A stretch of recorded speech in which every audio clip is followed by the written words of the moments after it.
This is Agriculture Today, and I'm Shelby Varner with the K-State Radio Network. Beginning today's show is Kansas Farm Service Agency Chief Program Specialist Todd Barrows as he highlights the differences between the Supplemental Disaster Relief Program Stage 1 and Stage 2. Joel DeRouchey, K-State Extension Swine Specialist, continues the show with part of his K-State Swine Day presentation, where he highlights key points for pig livability. Part of a Cattle Chat podcast from the Beef Cattle Institute with Brad White, Bob Larson, and Cassandra Olds concludes the show as they discuss Theileria and how it can be transmitted. That and more is coming up ahead.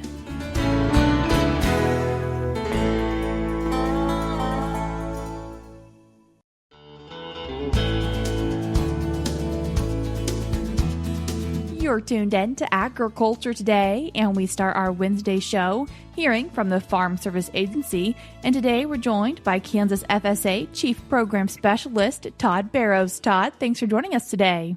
Absolutely, Shelby. It's great to be back with you, and it's great to be on your program and talk about things that are affecting Kansas agriculture, and most importantly today, the Supplemental Disaster Relief Program Stage 2 that was kicked off here in November.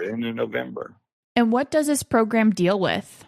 Well, Shelby, this is Stage 2, and so this program in particular takes over and follows through with producers that had shallow losses or uninsured crops. Also, it has to do with some quality loss. And then at the end, I want to talk a little bit about payment factors. But if you remember, under Stage 1, we covered all the indemnified losses. And this program would be those producers that had a loss in production, but did not qualify for an indemnity payment through crop insurance or NAP. So we call that a shallow loss, or for quality losses on your yield-based crops. And wanting to just talk about the enrollment portion of this first, how is it different than Stage 1? Yeah, and the big difference here, and that's a great point that we need to bring out, under Stage 1, because we knew the producers that had an indemnified loss through crop insurance or through our NAP program, we could identify those people. So we could send them a pre-filled application in the mail, and in which they could bring in that application and get signed up for. When we're talking about Stage 2, we don't know who had a shallow loss or who had no loss.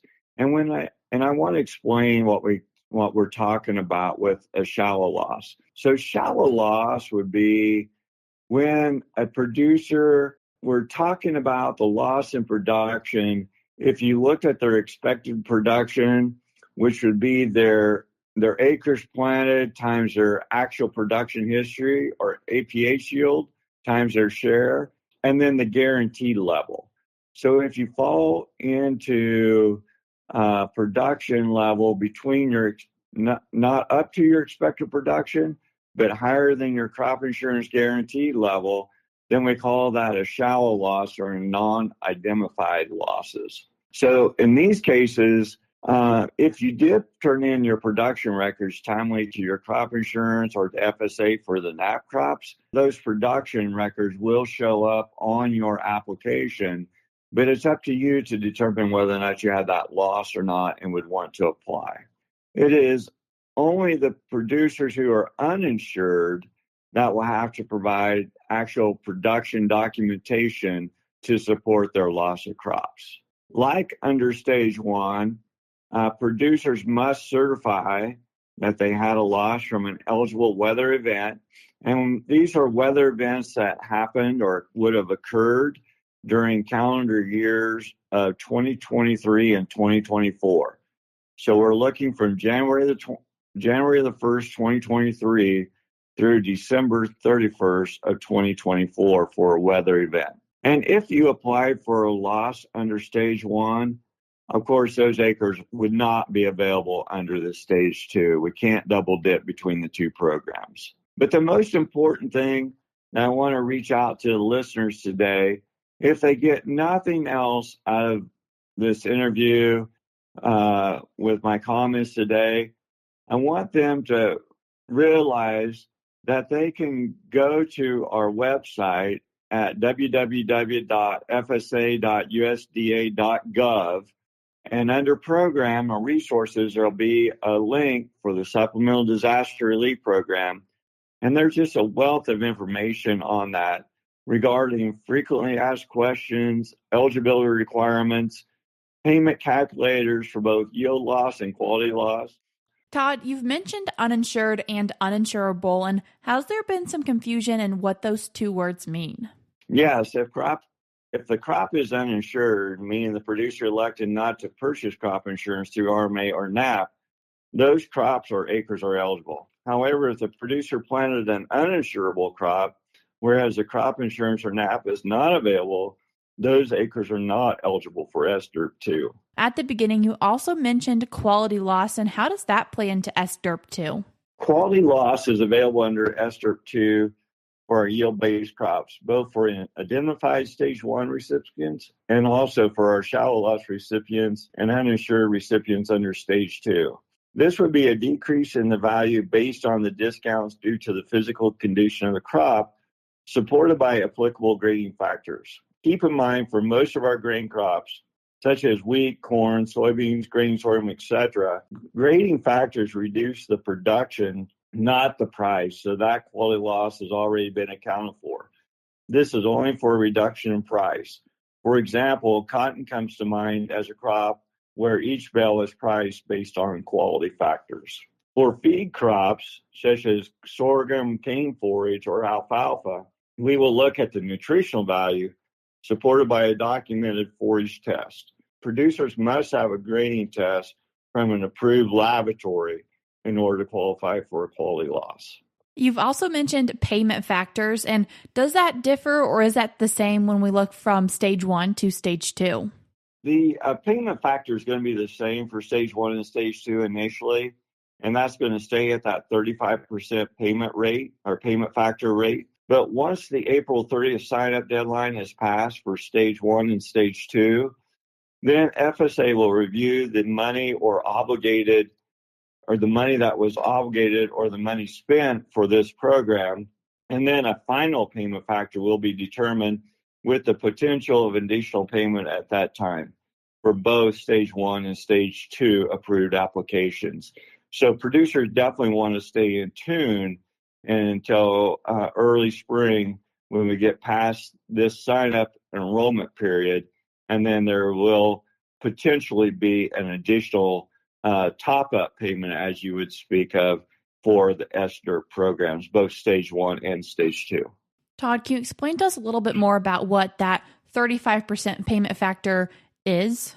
Because there was a set program dollar amount for this program, and I believe it was somewhere between around that $16 billion mark. So we had to do a payment factor to make sure that everybody is paid equally. So what the national leadership has determined was that initially we would look at your qualified payment amount, and then we would take that times a 35% payment factor.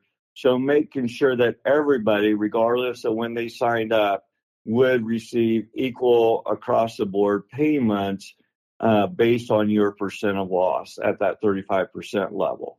And then at that time, once sign-up enrollment is completed around at April the 30th, they will do a review, as I stated, that will determine if there's any leftover funds that are unobligated or not spent.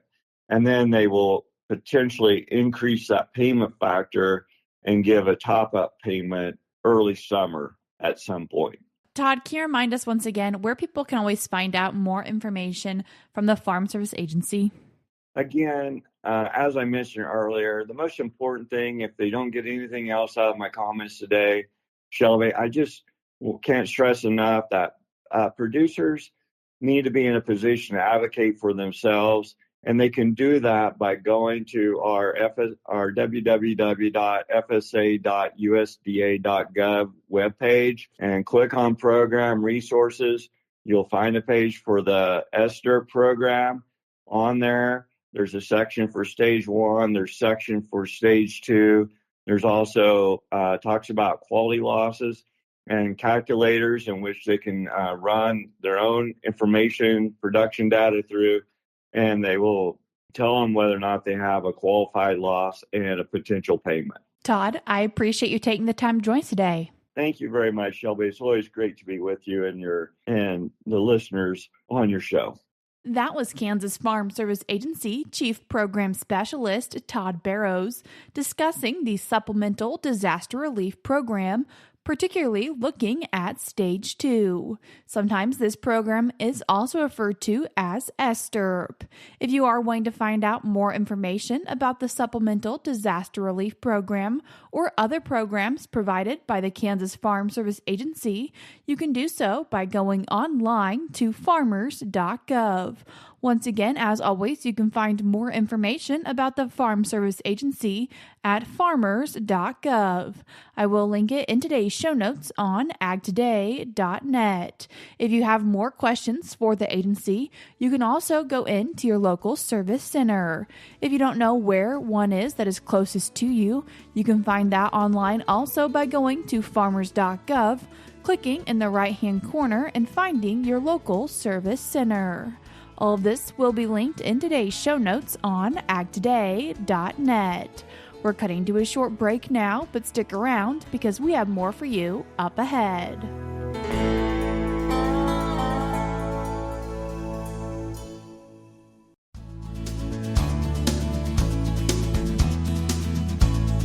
You're tuned back into Agriculture Today, and we continue our show hearing part of K-State Extension Swine Specialist Joel DeRouchey's presentation from K-State Swine Day that took place at the end of November. One of the things that MetaFarm's Rachel Johnson spoke on was to give us some historical trends. And I think these next few slides are very sobering. They are very sobering for our industry. And there's lots of reasons, all right? So it's not that we need to go out of here feeling bad. It's how do we deal with this, and this is where we're at today. This first one is on sow mortality.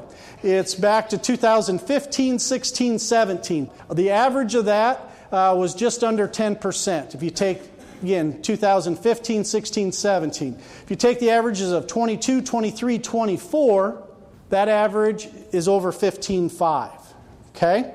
Now, the good news with some of this too is, and we're going to see this in some others, is some of the tails of these latter years are starting to come down. And so I think as we've seen some of the trends with MetaFarms and others, we're probably over this last year starting to see improvements when we've run mortality pretty dang fast up the last 10 years. If we look at, this is one that I think is actually a very good news story. If we look at total or born live in pre-weaning mortality. As sows have been having more pigs, it's intuitive that we may lose more of those pigs because there's simply more of them, or as a percent, right? There could be smaller pigs. All the reasons why, more potential for lay-ons. But what's really interesting is if you look back to about 2021, again, there's some spikes in here, but you'll see pre-weaning mortality is going down relative to number born live is going up. So we have bigger litters, but as a percentage, we're saving more of those. That's a good news story. That is really a positive that we need to try and figure out where in our production systems are we making some headway. This is one of them. So this is really a credit to our sow farm operations and geneticists, and we'll get to some of the genetic side too, as they've started selection pressure on some of these areas, starting to see some of this come through. What about nursery mortality? 2015, we were just around 3%. 2022 and 2024, so 2022, so that's when we kind of, I don't want to say we peaked, but it's certainly the highest. And then we look at 24, last year's calendar year, was lower. So we actually started to reduce nursery mortality from the year prior. So again, a good news story for our industry that we were high. We've made some progress in our nursery in that year period. And we're actually kind of getting closer back to where we were 10 years ago, but we still aren't there. But we have some reflection that we were getting closer. What about finishing? All right, this is where, when finishing pigs die, this is where we really lose our money, right? We have this big investment in them, and then again, for all different causative reasons. If we look back to 15, 16, 17, that average was just under 4%. We look at 22, 23, 24, that average is over 5. But again, if we look at the last couple years, maybe we argue it's a little lower, it's the same, but again, that's where we need to continue some efforts, focus, and again, there's lots of reasons for this, but those are just the numbers reported through MetaFarms, courtesy of Rachel. Dr. Holdkamp at Iowa State works with a lot of international database, and he was a speaker and partnered with MetaFarms to look at trends. What I really want you to focus on here on the left, again, there's a lot of information here. Really want to cut it down to birth to market mortality. So Spain, they win the award that you don't want to win. Canada's not, then it drops to Canada, U.S., South Korea. So again, U.S. compared to worldwide, we are not doing a good job relative to our worldwide competitors when it comes to our livability or the levels of mortality that we have. Now we get to Brazil. Why does Brazil get to be way on this side? PRRS free. Okay? So we can follow that trend, and again, some other countries, whatnot, why, but we understand what the elephant is of why this happens, okay? Then what are we going to do about some of these transmission of disease in particular? But again, some worldwide numbers to be looking at. One of the things that Iowa State has done, and Daniel and Edison have just done a phenomenal job with some of their, what they call Prosper. It's basically data mining within individual producers to come up with associated relationships. So they'll take databases from producers, put lots of reasons or sow farm status, nursery status, finishing, all the things and reasons for mortalities. And there's lots of things that can go into this database management. But one of the things that they're able to do then is work with some producers to understand why downstream, in this case wean to finish, okay, again a lot on here, there's about 4 million pigs, but 68, if you look at the top, 68% of the variation mortality was explained by pre-weaning factors. We know sow farm health is a key component. That's why we depop, repop, all the things that happen, all the sow biosecurity, filtered barns, name the things we do. But when 68% of it on these 4 million pigs in this production system was pre-weaning, that can be that, again, what do we got to focus our efforts and energy on? And it's not always that easy. I mean, we could be doing a good job on the sow farms, but there's situations why this still happens. But we also have to know what the reasons are. Otherwise, we keep shooting bullets everywhere, and we may not make a difference if we don't know where we need to put more focus. All right, we had a session, it was on genetic side, and we had a group of genetic companies be part of that, and I think regardless who spoke, and again, there was genetic companies that could have been part of this as well and give a similar message in terms of what they're doing to look at pig livability, because we understand genetics plays a role in this. And again, maybe just some summary topics is the genetic trends for sow and post-weaning livability that they're presenting from a nucleus level, all are going in the positive direction, right? So there's been a lot of selection pressure for number born lot, our productivity on these sows. While that isn't going to slow down, more selection factors over the last 7-8 years have come in to different aspects to try and develop a more robust pig coming out in that regard. Increasing birth weights with increasing total born. Again, if we were to give this talk 7-8 years ago, as number born was going up, what was happening to birth weights of all your pigs? They were going down fast. Today, there was charts shown at the nucleus and multiplication level as number born lives going up. We have stabilized the majority of the birth weights to go back about 10 years.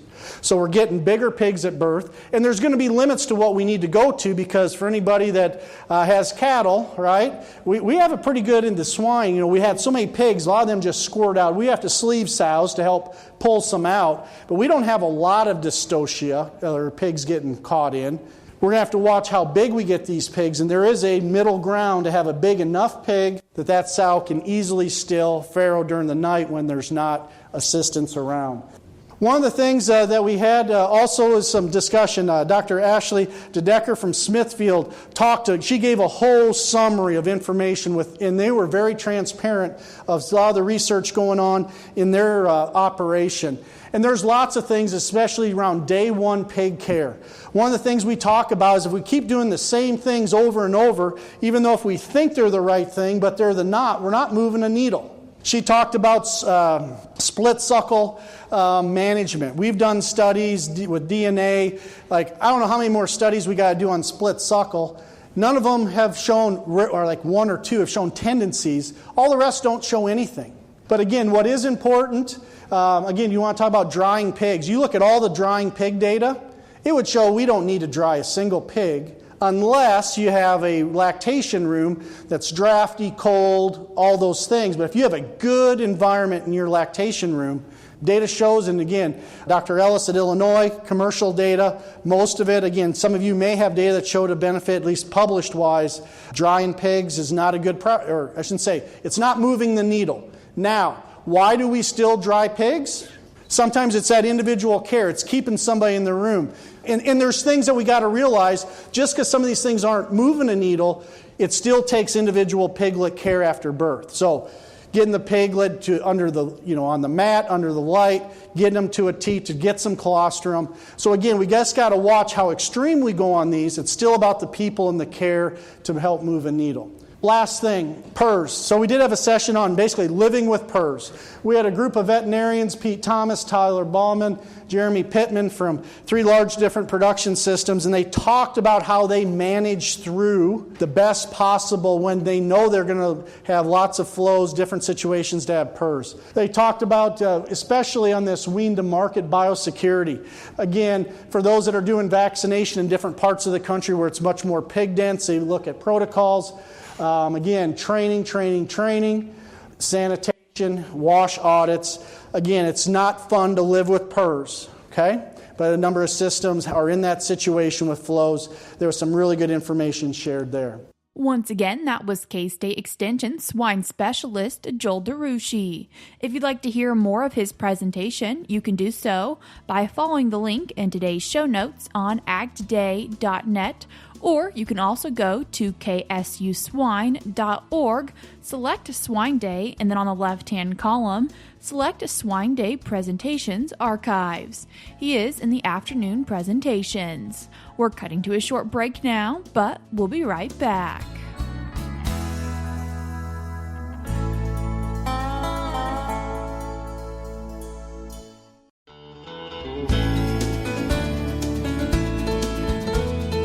You're tuned in to Agriculture Today, and we conclude our Wednesday show with part of the Beef Cattle Institute's Cattle Chat podcast with Brad White and Bob Larson, as well as special guest K-State veterinary entomologist Cassandra Olds.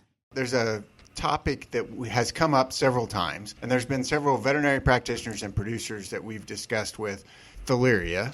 And I'll have you tell us just a little background on what is Theileria, and then we'll talk about what symptoms it causes. Yeah, so it's a parasite. It's closer to us than a bacteria. So it's a single-celled eukaryotic organism, to get super, super scientific, which means nothing other that it tends to be difficult to control, right? Its cousin is malaria, and I always say, malaria has been around since mummies in ancient Egypt, and we're still, technically not closer to figuring it out.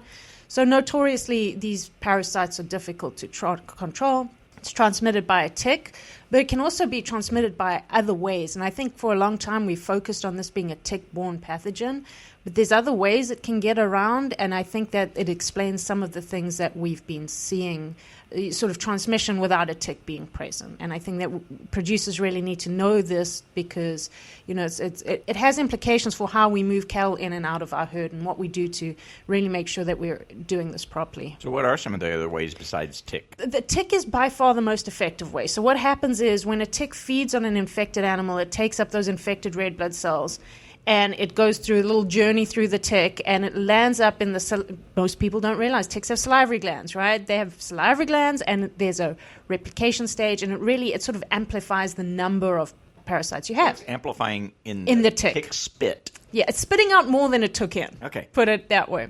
So very, very effective. So you don't need a lot of ticks to get transmission. The other ways that we can transmit it is there is sucking lice. So the lice that take in the blood, and that can do it. And so we especially see this in our young calves because this is primarily an issue of young calves. And so if you have an animal that's infected and it's bumping up and sharing its lice with its friends, you can get fairly good transmission that way. And so this would normally occur in winter, which is not when we're paying attention to, tick-borne pathogens. Placental transmission rates are really low, but it can happen. We're probably looking at 2% max. But it can happen. And then cool stuff we found this summer, we had strange things where cattle in areas where there's no tick present, it was spreading throughout the herd, and we don't have the tick, that we confirmed on the premises. And so we actually, we caught stable flies, and we chopped the heads off the stable flies and tested the heads of the stable flies, and we found the pathogen in the heads of the stable flies.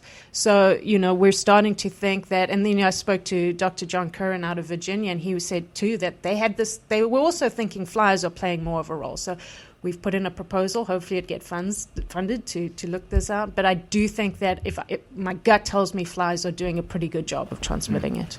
That's scary because unlike some of our other diseases, when we think of viral diseases or bacterial diseases, they spread animal to animal directly. A lot of times it's oral contact or aerosol contact. But in this, we've got other carriers. The other question that I had when we think of other bloodborne diseases like anaplasmosis, we're concerned about transmission through equipment. Can we transmit Theileria that way, or do we know? We can. And so they did really good studies where they used just needles, right? And they quantified how much parasite was in the needle, and it can. And the more blood contamination, the shorter that pre-patent period is. So the time between the parasite being inoculated and seeing symptoms. And so we do see this with Theilerias. Theilerias are dose dependent. The more you get in, the worse and the faster your disease is, which is why we tend to see severe disease with ticks. We don't tend to see severe disease with flies because flies are giving less and lice are giving less. But needles definitely. And so we are really, really recommending single needle use. It's a good practice anyway, right? But this just really hammers home that we should be doing this. Once again, that was part of the Beef Cattle Institute's Cattle Chat podcast with K-State veterinary entomologist Cassandra Olds and the Beef Cattle Institute's Brad White and Bob Larson. You can listen to the full podcast episode by going online to ksubci.org or by following the link in today's show notes on agtoday.net. That's all we have for you today on Agriculture Today, but we'll be back with more for you tomorrow.